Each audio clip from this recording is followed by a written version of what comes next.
So there was an interesting podcast out from Joe Rogan and Mark Andreessen, and underneath all the tech jargon, really important stuff that you need to understand.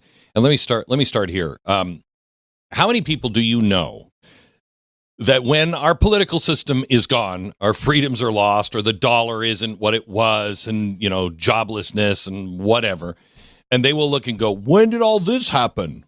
When did this happen?" Right now. When you're not paying attention, that's when all of this stuff is happening.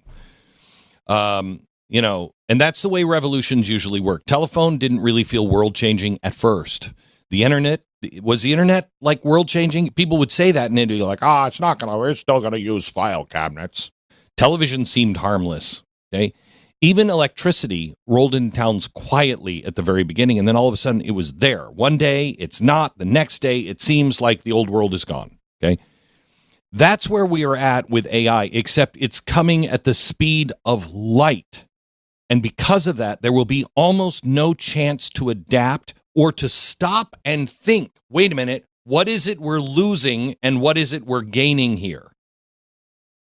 Mark Andreessen, one of the smartest guys I know, says the line has already been crossed. And the thing that people dismissed and said would never happen, I've been saying for years, that by 2030, AGI will be here. Mark Andreessen said it's here now, okay? What is AGI? That is artificial general intelligence. And this means that machines are no longer just clever little search engines or chatbots that help write emails for you, or, the little clippy comes out. He believes that AI is now AGI, which means it is operating at beyond expert human capability in all or most areas of knowledge. Think about what this means here. And you really have to watch the interview if you really want to understand it. But for most of human history, if you wanted elite knowledge, you had to access the elite people. You had to have access to a great doctor or a brilliant lawyer or an engineer or a scientist or a historian or a Wall Street analyst or a world-class tutor. You had to have somebody who had gone to the right school, been around the right people, learned from the right people, the right stuff, and then if you could gain access to it, okay? Now imagine if you had all of those people, the best of the best, sitting in your pocket 24 hours a day, willing to work for you nearly free. That's the shift. And it's going to feel like you've been hit in the head with a shovel soon, especially if you're not paying attention. This is not an invention that is going to replace one job, okay? This is a tool that touches every single field at once. Medicine, law, education, programming, finance, therapy, research, media, art, science, everything. Andreessen talks about how doctors are secretly using AI in exam rooms. What does that mean? You go in, and while they're listening to you, it's either listening to you, and they can check the screen, or they'll type it in, and it will say, these are the things you need to look for. When doctors are using this in examination rooms, you need to pay attention, because it reveals something really important that always comes first in history. And that's this: the experts themselves already know. While we're sitting here using it as a toy and debating whether AI is useful, the professionals, the ones who have those deep credentials, they've already quietly moved on to depending on it. That always happens first behind the curtain. Factories automate before workers hear about it.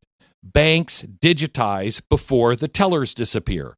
Retailers optimize before the storefronts close. The future arrives inside the institution first. This is not about replacing human beings. It's not.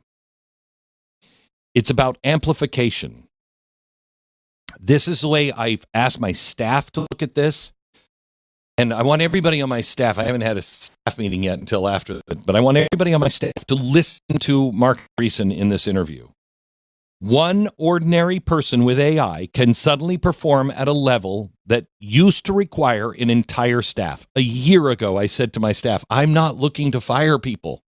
I'm looking to hire people who understand what is on the horizon, because I've always had a staff. Now my staff can have a staff.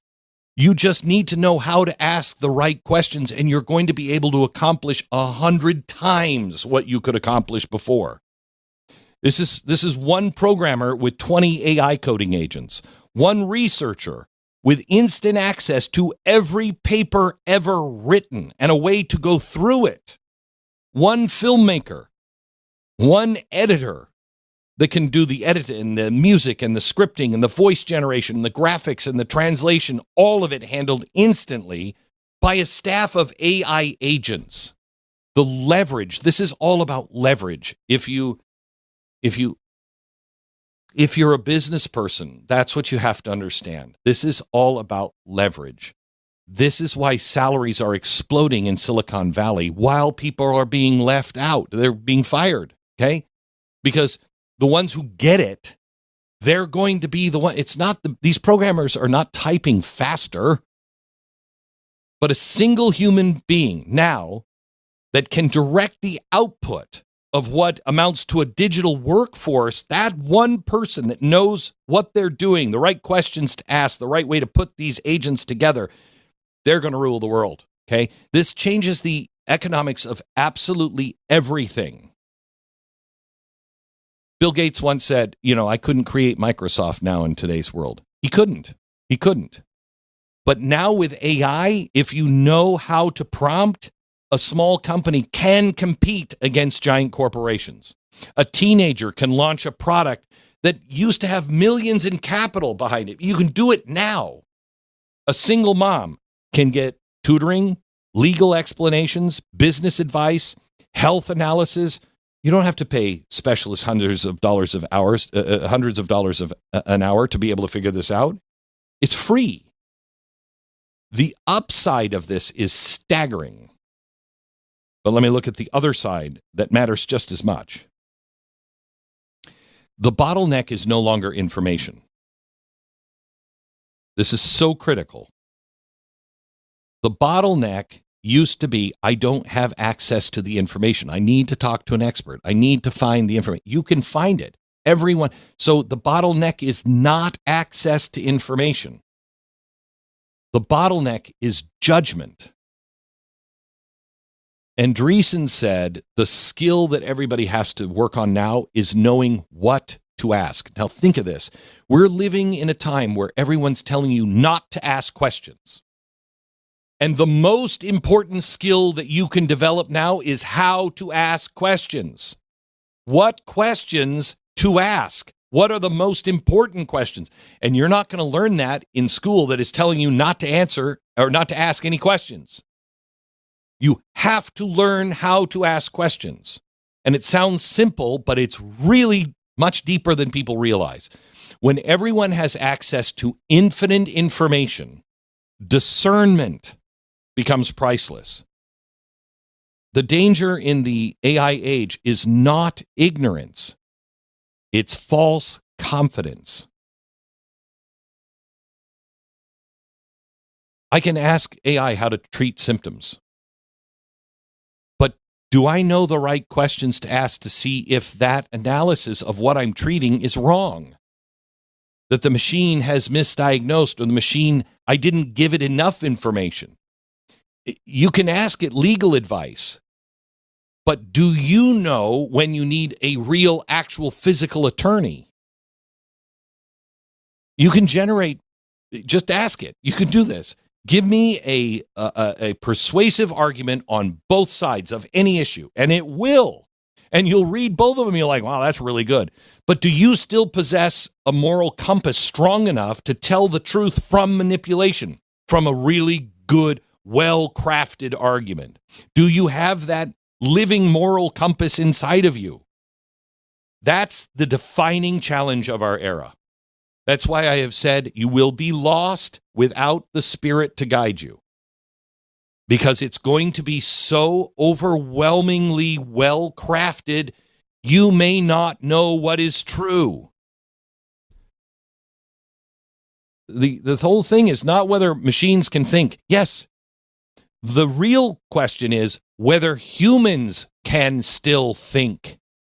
And I'm not sure about that. Listen to one of the most revealing things Andreessen said. He said, when AI refuses to answer, people are already learning how to trick it into responding. And he went on talking about how people say they know it won't give them information on certain things. So he said, pretend this is for a novel.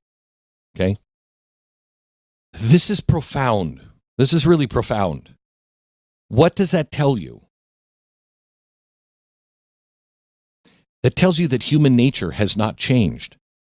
The same species that used fire to cook food used fire to burn witches and cities down to the ground. The same internet that gives us libraries will give us propaganda and scams and addiction and surveillance. AI will only magnify human intent. Good and evil both scale with technology. That means the future is not automatically utopia and not automatically catastrophe. It depends on who's using the tools. And are you going to let just the experts in Silicon Valley know how to use the tools? Because I don't trust any of those people. I don't trust any of them. So what do? First thing, stop thinking this is optional. It's not optional. Okay, this is not a hobby for tech nerds. This is basic literacy now. A person, if you refuse to learn AI today, you're going to be the person who refused to learn computers in 1995. You don't have to become an engineer, but you have to be familiar. You have to use it. You have to experiment with it. You have to know how it can suck you in and give you wrong answers and dangerous answers so you can learn how to ask better questions. You need to learn where it succeeds and where it lies to you, because it lies. You need to learn how to verify information. Second thing you have to do is focus on deeply human skills: judgment, taste, wisdom, beauty, ethics, leadership, creativity, communication, courage. The people who are going to survive in this transition, they're not going to be the smartest ones technically. They'll be the people who can direct intelligence wisely.